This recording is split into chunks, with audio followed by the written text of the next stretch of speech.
Dieu est un Dieu qui parle. Et sa parole, elle est puissante, sa parole, elle est guérissante. Ce matin, je recevais toujours ce passage qui dit « Il envoya sa parole et il les guérit ». Souvent, dans le monde charismatique, on prend cette parole pour la guérison physique, mais c'est beaucoup plus que ça. Jésus n'a pas donné sa vie que pour nos corps, il a donné sa vie pour la guérison de tout le bonhomme. Est-ce que tu as laissé Dieu te guérir ? Est-ce que tu as laissé le Seigneur te guérir ? Tu es la meilleure personne pour répondre à cette question. Quand on n'est pas encore guéri et qu'on n'a pas laissé Dieu toucher les profondeurs de nos cœurs, il y a des choses qui poussent dans nos vies, des symptômes, des choses qui se manifestent et qui nous montrent qu'il y a un problème plus profond. Et si vous êtes un peu comme moi, j'ai passé beaucoup d'années à ignorer, à faire l'autruche, en me disant ce sont juste des aberrations, ce sont juste des petites choses, c'est pas grave, ce sont juste des petits moments, c'est juste passager. Mais ça revient et ça revient et ça revient et ça revient et ça revient. Et c'est à ce moment-là qu'on se rend compte que l'évangélisation de nos vies a été superficielle. Quelque chose manque. Et si vous êtes comme moi encore, et je pense que beaucoup on l'est, on n'aime pas que Dieu aille toucher profondément. Parce que ça gêne, ça fait mal, ça dérange, ça nous met face à des choses qu'on aurait préféré ne pas savoir. Avec notre bouche, on va tous dire « moi je veux savoir la vérité sur moi », mais en vérité, quand Dieu veut nous montrer la vérité sur nous, on n'est pas prêt, personne n'est prêt à voir Dieu mettre en lumière toutes ces choses qui sont au fond de nos cœurs. Et souvent, dans les épreuves de la vie, c'est à ces moments-là qu'on se rend compte où on en est vraiment. Parce que les épreuves, vous savez, Dieu ne nous demande jamais la permission. Je n'ai encore jamais rencontré quelqu'un à qui Dieu ait demandé la permission de l'éprouver et qui ait donné son consentement. Ces choses-là, ça se passe tout à coup, sans crier gare, sans consentement de ta part. On est dans le siècle du consentement. Tout doit être consensuel. Mais Dieu est un Dieu souverain, il fait ce qu'il veut et il ne nous demande pas notre permission pour exercer son rôle de père dans nos vies. Est-ce que vous demandez à vos enfants la permission de les éduquer? Mon petit chouchou, tu permets que je te donne une petite punition? Tu permets que... Parfois les parents, ils disent s'il te plaît à leurs enfants. S'il te plaît, tu veux bien arrêter de faire du bruit et t'asseoir calmement, Ethan? Plus calme que ça, tu meurs. Hein. L'injustice. Dieu ne demande pas notre permission pour jouer son rôle de père. Et même, je vais vous dire, pour tous ceux qui ont rejeté Dieu comme père, il y en a beaucoup sur cette planète, ils ne demandent pas leur permission. Souvent, on dit Dieu est un gentleman. Je ne suis pas sûr. Parce que bien des fois dans ma vie, il ne m'a pas demandé la permission, c'est l'invasion, c'est le Dieu qui vient sans crier gare pour une personne comme moi qui ne voulait pas de Dieu dans sa vie. Regardez où je me retrouve maintenant. Je n'ai pas consenti. Je n'ai pas dit oui, vas-y. Je n'ai pas dit oui, sauve-moi. Dieu est un Dieu souverain. Maintenant, de l'autre côté, ne pensez pas que je regrette, je suis content. Mais avant, je me disais, reste bien loin de moi. Dieu est un Dieu souverain, un Dieu qui fait intrusion dans nos vies parfois, et il a vraiment besoin de le faire, tellement on est bouché, tellement on s'enferme, tellement on joue l'autruche. Et Dieu, je dois vous le dire, tout ce qu'il fait, il le fait pour nous guérir. Il le fait pour notre bien. Mais parfois, notre bien, ça passe par beaucoup de bobos. Il doit nous faire mal pour nous faire du bien. Il y a un serviteur de Dieu des siècles passés qui a dit « Je doute fort que Dieu puisse utiliser grandement un homme sans l'avoir premièrement blessé profondément. » C'est pour ça que dans les prophètes, il est écrit « Dieu blesse et il guérit ». Dieu, il a les deux outils, les deux accessoires du médecin. Il a le bistouri et le pansement. Il blesse et il guérit. Et nous, on veut le pansement. Mais qu'est-ce que ça fait de mettre un pansement sur une plaie infectée, sur un furoncle ou je ne sais pas quoi, une infection? Ça ne va pas vraiment... c'est pas ragoûtant, désolé, je suis reparti dans mon côté cracra. Qu'est-ce que ça fait de mettre un pansement sur quelque chose d'infecté? Ça fait pire que mieux. Et bien souvent, nous minimisons et nous ne nous rendons pas compte à quel point il y a une plaie infectée dans notre cœur depuis très longtemps. Et elle se manifeste régulièrement. Je continue. Il y a un écoulement. Régulièrement, il y a quelque chose de malsain qui se produit. Mais ça ne dure pas longtemps, ça dure que quelques jours, ça dure qu'un instant. Et très vite, je reviens à... Voilà, je suis bien avec Dieu à nouveau. C'était juste une aberration passagère, c'était juste un petit truc, un écho du passé. Dieu merci, il n'y a rien. Mais quelques semaines plus tard, quelques mois plus tard, ça pointe à nouveau le bout de son nez. Et ça fait des années que tu aurais dû te rendre compte qu'il y a quelque chose d'infecté là au fond, qui régulièrement se manifeste. Dieu est un Dieu qui veut te guérir en profondeur. Dieu veut te bénir au-delà de ton imagination. Tout ce qu'il fait pour toi est pure bienveillance, même quand c'est douloureux. On l'a chanté ce matin en commençant. Il est bon. Il est toujours bon. Même quand il est désagréable et dur avec nous, il est bon. C'est un Dieu qui nous aime. Et il veut nous bénir tellement que parfois la seule manière de nous bénir, c'est de fracasser nos résistances au travers des difficultés que nous rencontrons dans notre vie. Et pour que nous laissions le Seigneur évangéliser nos profondeurs, cette expression-là, elle vient d'un livre que peut-être certains d'entre vous ont lu, qui mérite d'être lu. Cherchez-le sur Internet, l'évangélisation des profondeurs. Et pour que Dieu puisse évangéliser nos profondeurs, il va nous faire passer par plusieurs étapes. Que nous soyons perdus ou sauvés, ça ne change rien. Dieu nous traite tous pareil. Il veut nous faire du bien. Et cette première étape consiste à nous révéler qu'il est le Dieu qui peut.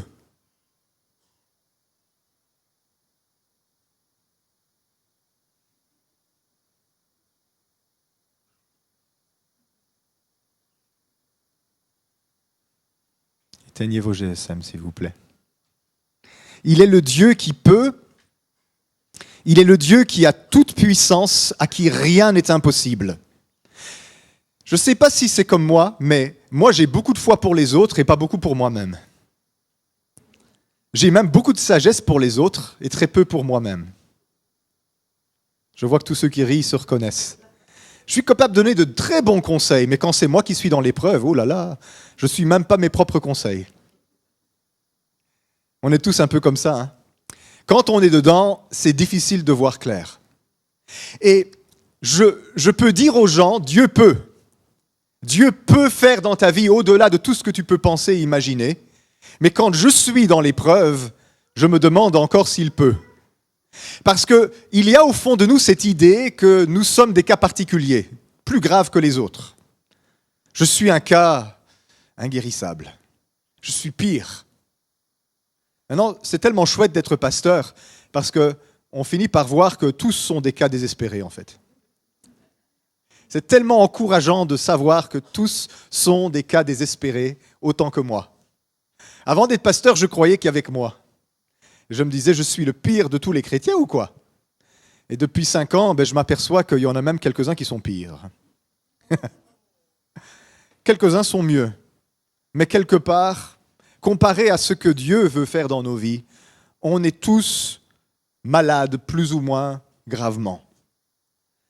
Et quand je dis aux gens Dieu peut, j'ai tellement de foi pour eux. Mais quand moi je suis dans les problèmes et que j'ai besoin que Dieu fasse quelque chose dans ma vie, je vous avoue que souvent je doute tellement j'ai vu que les problèmes que je peux avoir sont persistants, profonds. Et je vais dire comme les apôtres ont dit à un moment donné dans l'Évangile, mais Seigneur, qui peut être sauvé? Qui est-ce qui... On est tellement mal en point parfois. Qui peut être sauvé? Et Jésus a répondu, vous vous souvenez dans l'Évangile, il a dit, cela est impossible aux hommes, mais à Dieu, tout est possible. Dieu est le Dieu qui peut. Et quand je dis ça, ne pense pas à quelqu'un d'autre. Pense à toi.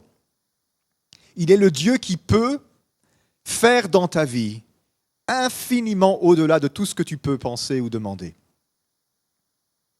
Un jour, on est venu vers Jésus, c'est dans l'évangile de Marc, au chapitre 9, versets 22 et 23. C'est un papa qui explique à Jésus les problèmes de son enfant. Souvent, on explique à Dieu ce qui ne va pas, comme s'il ne le savait pas. Et il dit, et souvent l'Esprit l'a jeté dans le feu et dans l'eau pour le faire périr. Et puis il lui dit, mais si tu peux quelque chose, viens à notre secours et compassion de nous. Et verset 23, Jésus rétorque, si tu peux, tout est possible à celui qui croit. Alors, ne soyons pas trop rapides à jeter une pierre à ce père. Parce que, clairement, le genre de problème qui est décrit là, aujourd'hui, on dirait que c'est une sorte d'épilepsie. Son enfant faisait des crises. Et depuis son enfance, il tombait dans le feu, dans l'eau, dans toutes sortes de choses. Il entrait en convulsion et il sortait de là à grande peine. Évidemment, dans l'Antiquité, on appelait ça le lunatisme. On ne savait pas ce qui provoquait ce genre de crise. C'est quelque chose de très sévère et très grave. Et vous savez, chaque crise de ce genre laisse des séquelles sur le cerveau. Et ça fait tellement d'années que le père voit son enfant souffrir de la sorte que, naturellement, il a probablement prié Dieu des dizaines, des centaines de fois pour venir au secours de son enfant. Il a certainement demandé au rabbin de la synagogue de l'aider. À un moment donné, on a tellement été confrontés au même problème qu'on finit par se demander si on n'est pas un cas particulier. Et que peut-être moi, je constitue l'exception et que dans ce cas-ci, Dieu ne peut plus rien faire. Je suis sûr que ce papa, si on l'avait interrogé pour quelqu'un d'autre, il aurait dit oui, Dieu peut. Mais pour moi, pour mon cas et pour mon enfant, est-ce que Dieu peut encore ? Ma petite sœur Marie, pendant des années où on lui disait « Dieu peut te donner un bébé ». Au début, je voyais l'étincelle dans son œil, parce qu'elle y croyait. Mais les années passaient, et puis quand on lui disait « Dieu peut te donner un bébé, Dieu va te donner un bébé », vous savez ce que je voyais dans ses yeux ? La politesse du sourire, mais ça ne faisait plus d'effet. Parce que, coup après coup, désespoir après désespoir, échec après échec, à la fin, on finit par se demander, est-ce que Dieu peut ? Et plus on allait vers le moment où elle allait effectivement avoir un bébé, et maintenant elle en a 2, plus ma foi grandissait pour elle. Vous pouvez demander à ma femme, on était sûr à mettre notre main à couper qu'elle allait avoir un bébé d'un instant à l'autre. On ne savait pas comment il allait venir, par les cigognes, par l'immaculée conception, je ne sais pas. Il allait venir d'une manière ou d'une autre. On savait qu'il allait avoir un bébé. Et on lui disait, avec joie, on disait, tu vas bientôt avoir un bébé. Et elle nous regardait avec un air comme Mais oui, c'est normal. On a facile d'avoir de la foi pour les autres. Mais quand ça a été un échec, au bout d'un certain temps, ça nous use jusqu'au bout. Et on peut arriver au point comme ce monsieur et dire, si tu peux faire quelque chose pour moi, viens à notre secours et compassion de nous. Remarquez que cet homme, il avait vraiment peu de foi à ce moment-là. Mais ça a suffi pour que Jésus le secoure. Et je peux vous dire, je ne pense pas qu'elle serait fâchée, mais que sur la fin, ma petite sœur Marie, il lui restait plus beaucoup de foi, vous savez, par rapport à tout ça. Parce que combien de paroles elle avait entendues. Et chaque fois, c'était un échec. Mais le petit peu de foi qu'il y avait, le grain de moutarde qui subsistait. Vous savez, Jésus, il dit, si vous avez la foi comme un grain de moutarde, il prend cette semence-là parce que c'était la semence la plus petite qu'il connaissait dans sa culture. Il y a des semences plus petites que la semence de sénévé. Mais Jésus ne les connaissait pas. Ça n'existait pas dans cette région. Il a pris la plus petite des semences. S'il y en avait eu une plus petite que ça, il aurait parlé de celle-là. Si les gens auraient compris, il aurait utilisé l'atome, l'électron. Ou peut-être plus petit encore s'il avait connu. Jésus n'est pas en train de dire il faut avoir un petit peu de foi pour avoir un miracle. Il voulait dire si votre foi elle est tellement petite qu'elle est presque imperceptible. La moindre parcelle de confiance en Dieu, c'est plus qu'assez pour que des miracles se passent dans votre vie. Dieu n'attend pas qu'on ait une grande foi. Et Dieu nous secourt même quand on arrive au point où on dit, si tu peux, viens à notre secours et compassion de nous. Car rien n'est impossible à Dieu. Et il est bon, et il ne met pas de fardeau sur nous pour qu'on conjure la foi du plus profond de nos entrailles. Vous savez, j'essaye d'avoir la foi, comme on fait dans le christianisme moderne. Et cette pandémie nous a appris que tout ça, ça ne fonctionne pas. Parce que ceux qui sont le plus dans la pensée positive, ils sont tout de même tombés malades avec la Covid. Je vais le dire en passant, même ceux qui ont pris l'hydroxychloroquine en prévention et qui sont entourés des prières de centaines de milliers de gens qui proclament sa santé, vous voyez de qui je parle ? On peut être frappé, peu importe la force de nos conjurations et de nos prières et tout ça. Toute cette pensée positive qui est dans les églises un peu partout sur la planète depuis longtemps, cette pandémie a montré que ça ne fonctionne pas. Pendant la pandémie, je voyais des messages sur Internet de pasteurs qui expliquaient comment prier pour conjurer la pandémie et l'éloigner de votre maison. C'est de la magie, ça. C'est de la magie chrétienne. Mais je vais vous dire, Dieu ne nous demande pas d'essayer de produire une foi énorme, où on se convainc soi-même qu'on a la foi. Il y a des fois, j'ai l'impression que les gens croient qu'ils ont la foi, tellement qu'ils ont essayé.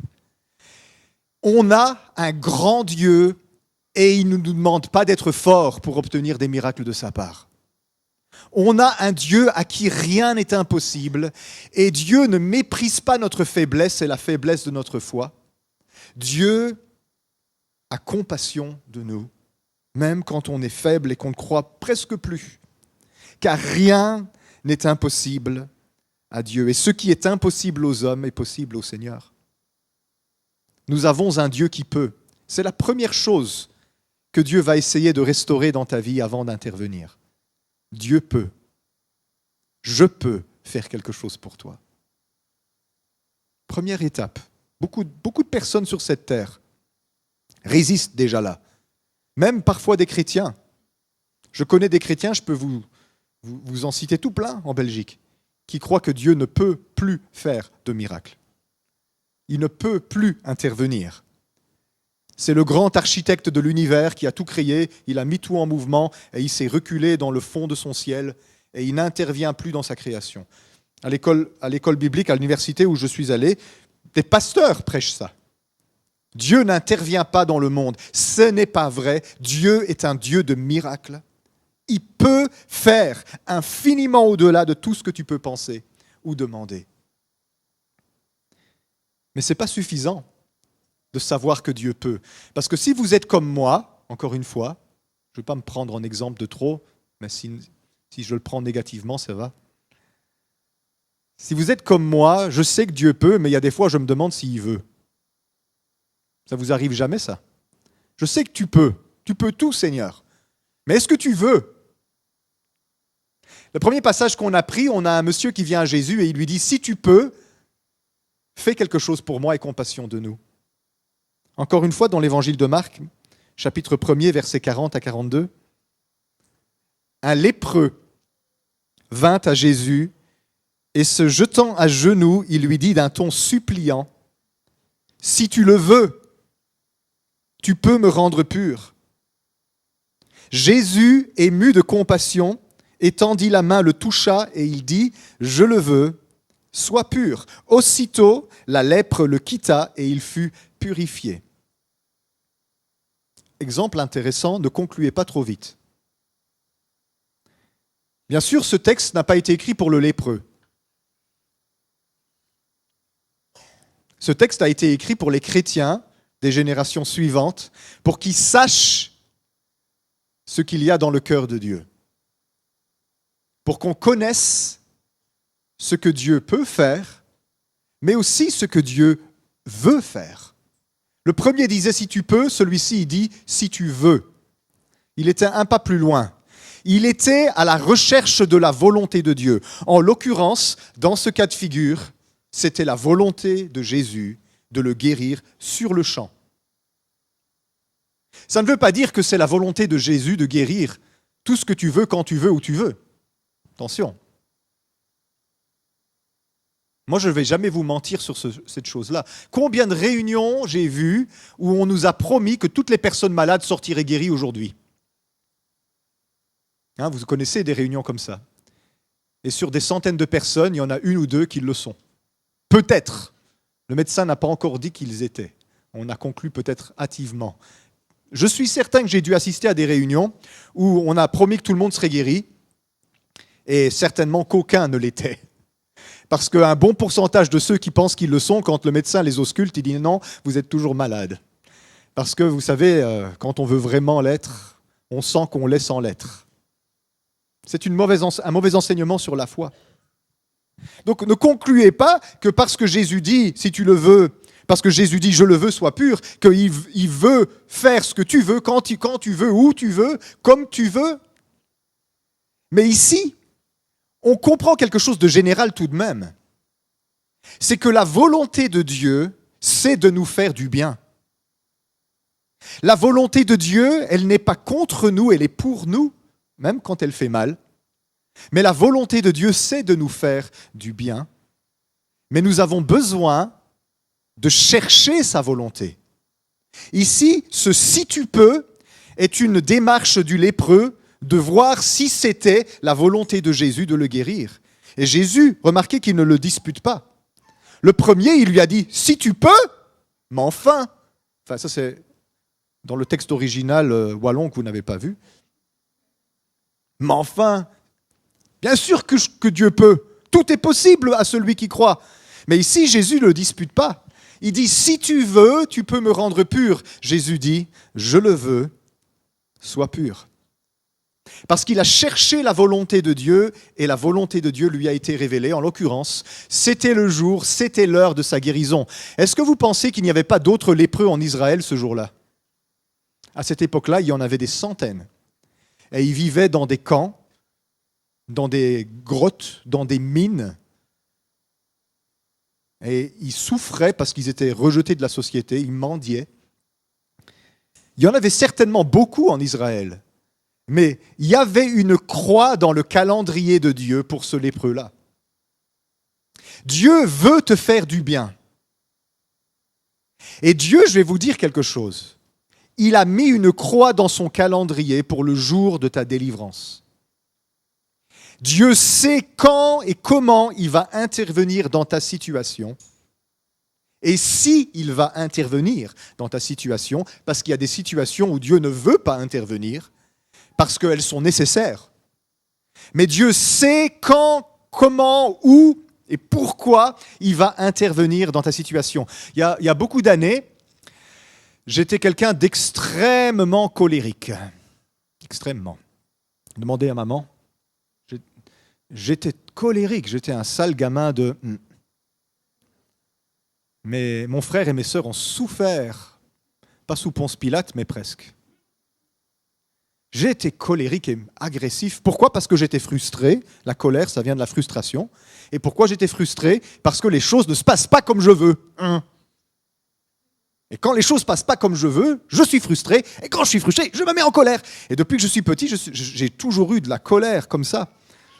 Quand on me grondait et que je n'étais pas content, quand on m'empêchait de faire ce que je voulais, quelqu'un de très têtu, une colère terrible. Et puis un jour, quand Dieu m'a sauvé, j'ai eu le malheur de lui dire « Seigneur, combien de temps encore ? Est-ce que je vais être comme ça ?» Parce que vous savez, quand vous avez un problème de colère, vous ne pouvez pas le contrôler facilement. Ça vient comme ça, comme un ouragan, tout d'un coup, on ne le voit pas venir. La colère, elle monte comme un volcan. Et on apprend à la contrôler. On apprend à la contrôler, à ne pas réagir, à se taire, à s'en aller pour éviter. Mais qu'est-ce que j'étais colérique quand j'étais petit ? Et même parfois, quand je n'avais pas de mots, j'étais violent. Je me souviens une fois, mon frère, le pauvre, il m'avait mis en colère en me disant des insultes. Je l'ai pris par les cheveux et j'ai frappé sa tête dans son bureau, comme ça. Paf ! Il y avait du sang partout. Son devoir de français qui était magnifiquement rédigé, souillé de sang, il m'a regardé avec un air, le nez écrasé. Et je me suis dit, mais qu'est-ce que j'ai fait ? Comment est-ce que j'ai pu faire une chose comme ça ? C'était ce genre de colère-là. Heureusement que Dieu m'a délivré de ça avant mon mariage, parce que ma pauvre femme, qu'est-ce qu'elle aurait pris ? Ça n'arrive à personne d'autre, ce genre de choses. Il n'y a que moi.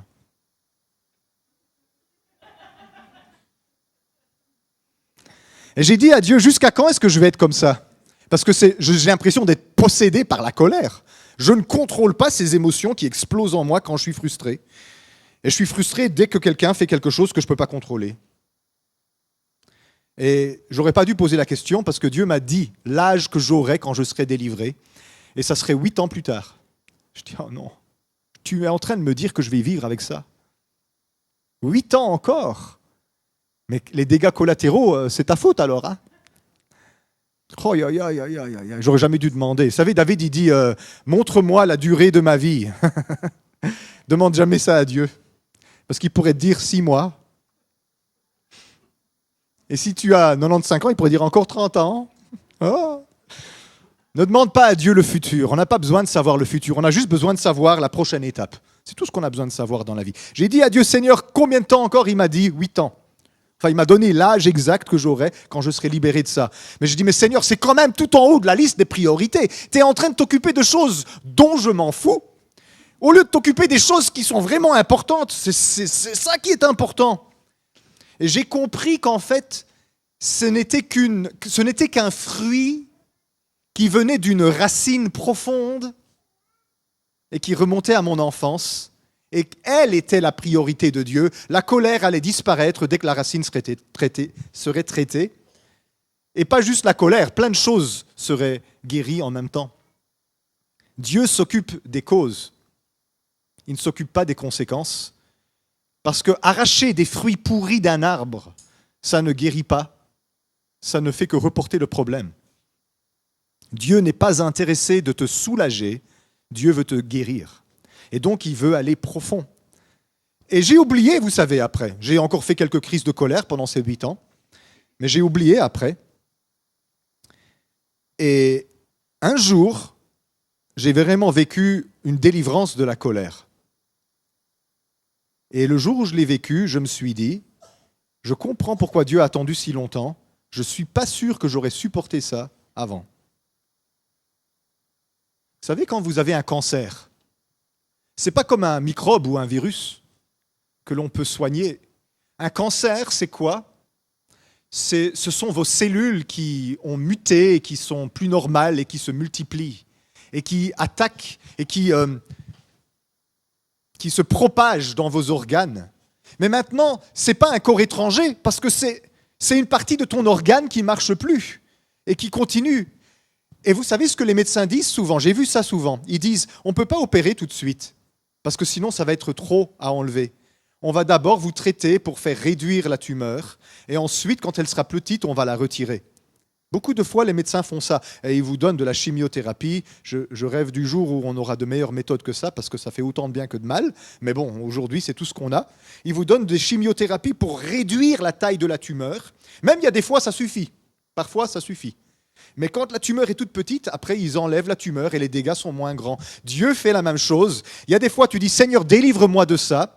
Et Dieu, il dit, je vais te donner la chimiothérapie du Saint-Esprit pendant quelques années, jusqu'à ce que ta tumeur soit plus petite et après, je vais la retirer.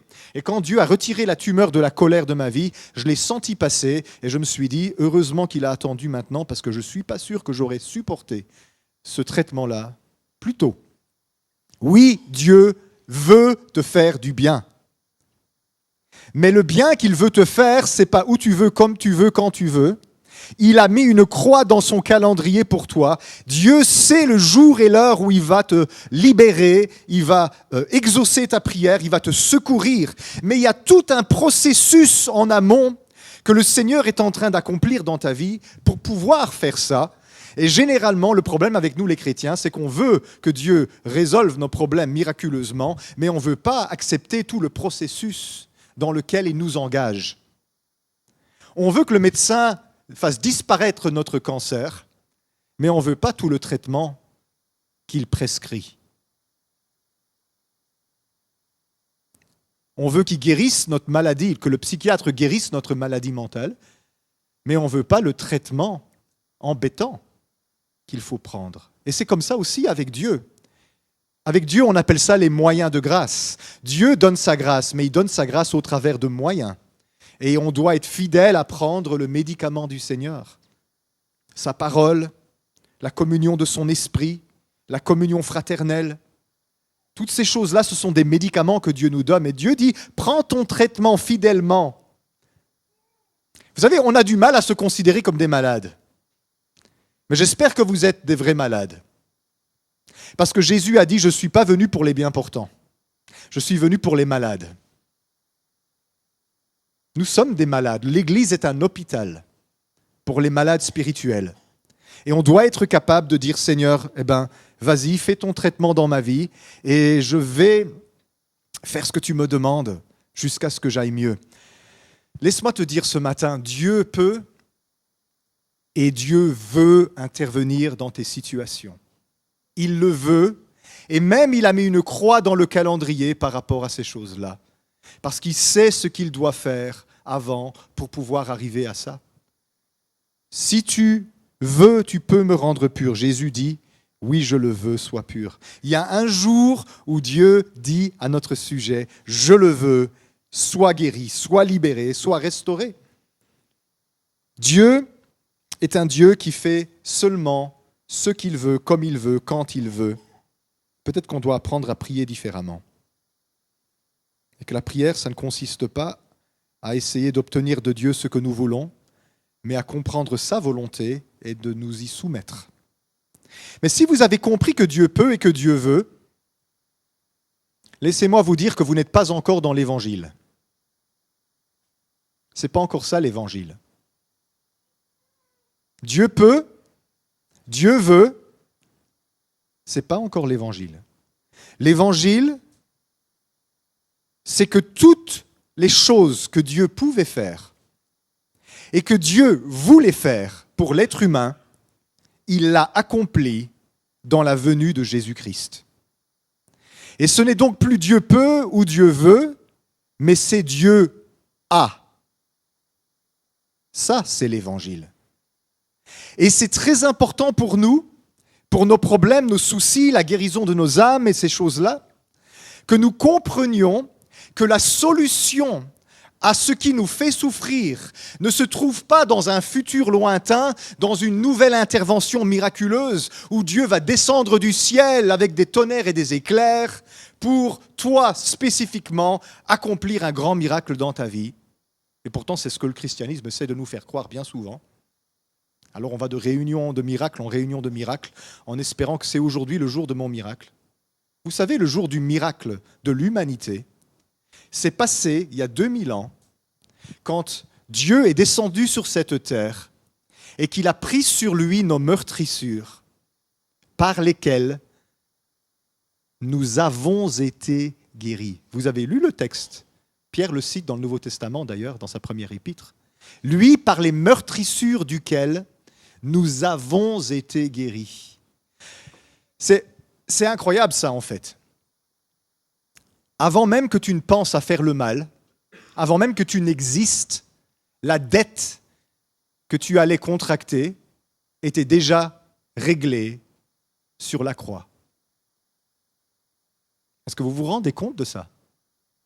Avant même que ton problème n'arrive dans ta vie, n'existe dans ta vie, sa solution existait déjà sur la croix, où Jésus-Christ a pris tout ton mal dans son corps.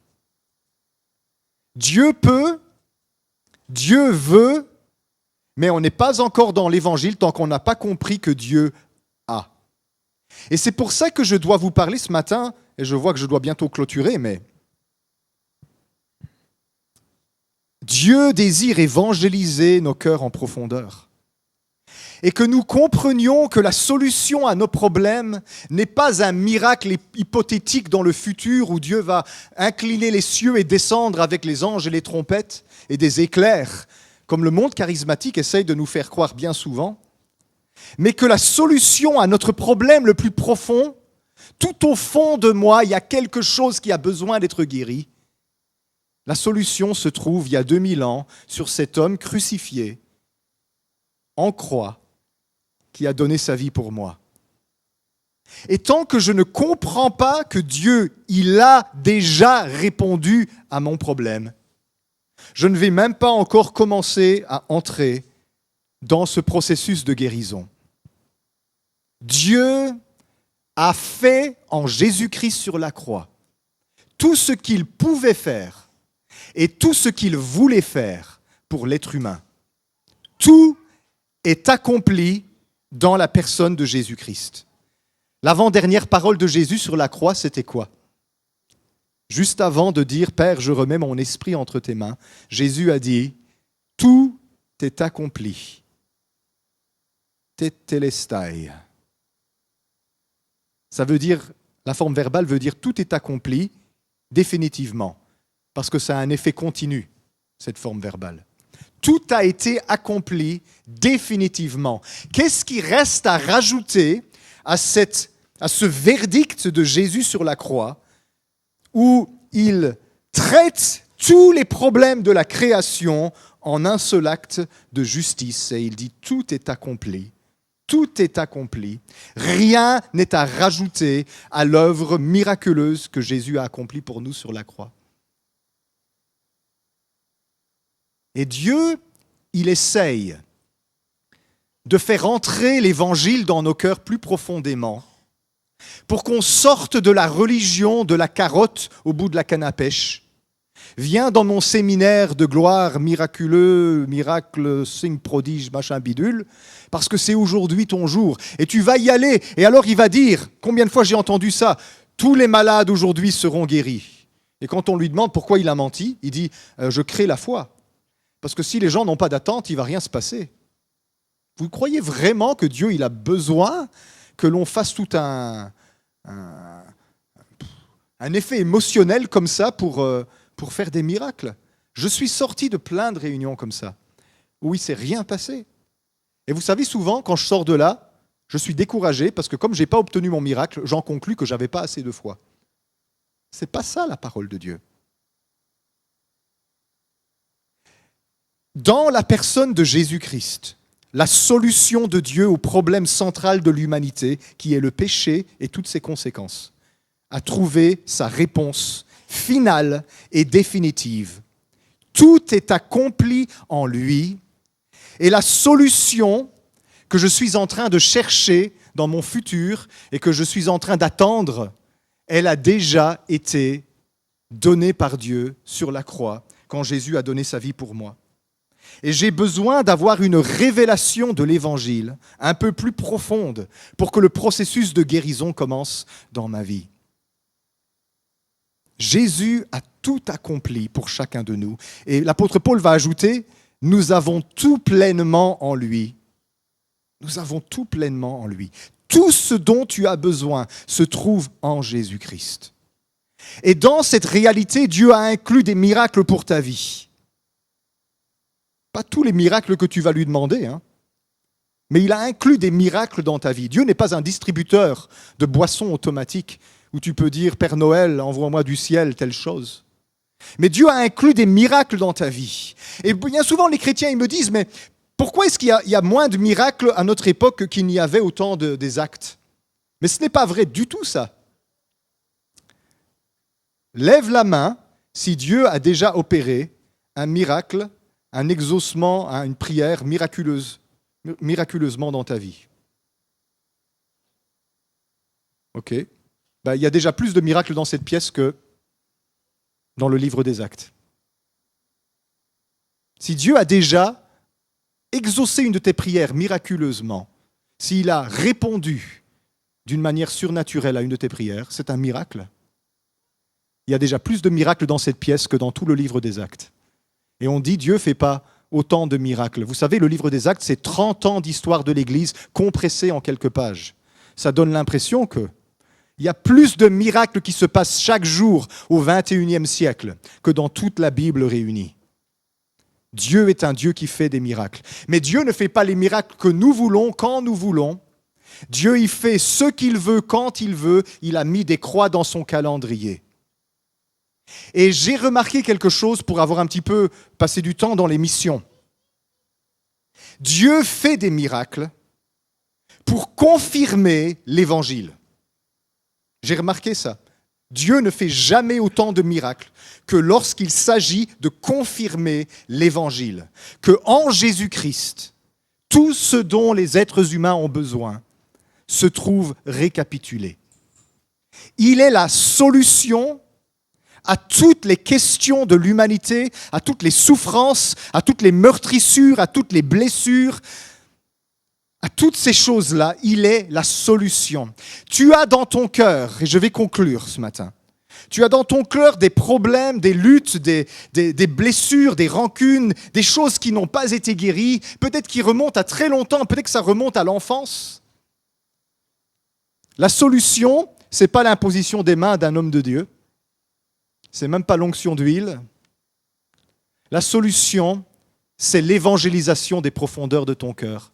Que tu comprennes qu'en Jésus-Christ, tout trouve une réponse.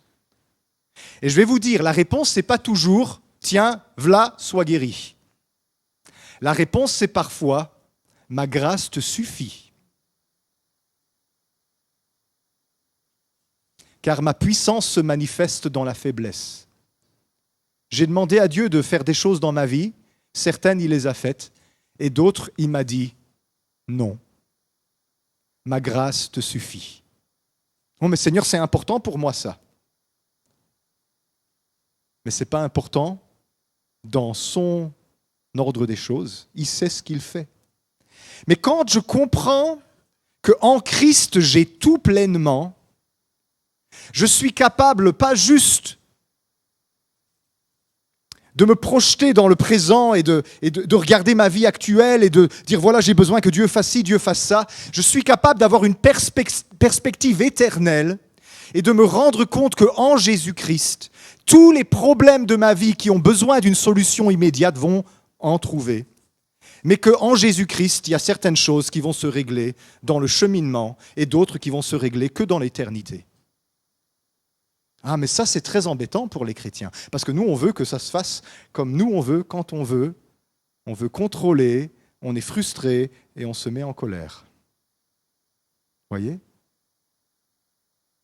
Vous voyez comment mon problème de colère que j'ai depuis mon enfance avait besoin d'être traité parce que ça a un rapport avec les choses du royaume de Dieu. Dieu ne fait pas ce que je veux quand je me fâche. Je connais quelqu'un qui a décidé pendant un temps d'abandonner Dieu parce qu'il avait un lumbago et quand il a demandé à Dieu de le guérir, Dieu ne l'a pas guéri. Et il a fait une crise. C'est si difficile d'accepter que Dieu est roi, que Dieu est souverain et qu'il sait ce qu'il fait. Nous avons un Dieu qui peut tout et il veut te faire du bien, mais il ne veut pas te faire le bien que toi tu demandes. Il veut te faire le bien que lui sait qui est vital pour toi. Et qu'est-ce qu'il fait quand il te fait du bien ? Il vise l'évangélisation de ta vie et l'évangélisation du monde au travers de ta vie. Il cherche à travailler ton cœur en profondeur. Dieu peut te faire du bien, Dieu veut te faire du bien, Dieu t'a fait le bien qui t'était nécessaire en Jésus-Christ. Et quand on accepte cette souveraineté de Dieu dans nos vies, que la solution à mes problèmes, elle se trouve sur cet homme, dans cet homme crucifié pour moi, il y a 2000 ans, dans lequel j'ai tout pleinement, tout a trouvé une réponse là. Je serai capable de vivre sereinement avec ce que j'ai. Je serai capable d'accepter les miracles que Dieu veut bien me donner, parce que je sais qu'il sait ce qu'il fait. Et je serai capable aussi de me contenter de vivre avec des choses que Dieu ne me donnera jamais. Parce qu'il sait ce qu'il fait, parce qu'il est bon, parce qu'il est généreux et parce qu'il est au contrôle de toutes choses et tout concourt au bien de ceux qui aiment Dieu. Dieu peut te bénir au-delà de ton imagination. Dieu veut te bénir au-delà de ton imagination. Et je vais même te dire, Dieu t'a béni au-delà de ton imagination. En Jésus-Christ. Et moi, j'ai vraiment à cœur, et c'est ma conclusion de ce message, que nous cessions d'être une église qui court après la carotte de quelque chose qui va arriver dans le futur, et qu'on soit une église qui revienne à l'évangile, que nous avons tout pleinement en Christ, et que nous soyons une église qui arrête de se centrer sur elle, mais qui apprennent à se centrer sur Dieu, sur celui qui peut, qui veut, qui a fait des grandes choses en notre faveur, et que nous laissions cette vérité de l'Évangile pénétrer plus profondément en nous. Dieu est intervenu dans ma vie au travers de Jésus-Christ. Et combien de grandes choses il a faites en ma faveur. Je vais vous dire, on va marcher ensemble, et ce qui va se passer, c'est que on va trouver les croix que Dieu a mis dans son calendrier encore pour nous. Avance encore, Mirella. Avance encore, Cédric. Il y a des croix dans ton calendrier quelque part là-bas plus loin pour toi.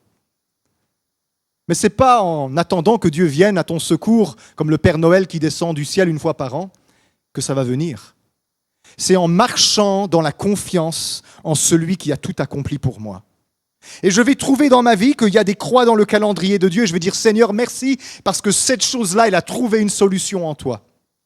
Mais il y a des choses, je vais vous le dire parce que je vous prêche tout l'évangile, qui trouveront une solution que dans le royaume éternel. Et vous allez marcher avec Jésus-Christ jusqu'au bout de votre course, avec une espérance qui dépasse la foi de l'instant présent, en disant il y a un royaume qui vient, il y a une plénitude en Christ vers laquelle je suis en marche, où tout le reste qui n'aura pas trouvé de solution dans cette vie va trouver sa réponse finale. Et je vais être capable, alors, d'arrêter de vouloir tout contrôler, de me frustrer, de me fâcher, parce que Dieu ne fait pas ce que je veux.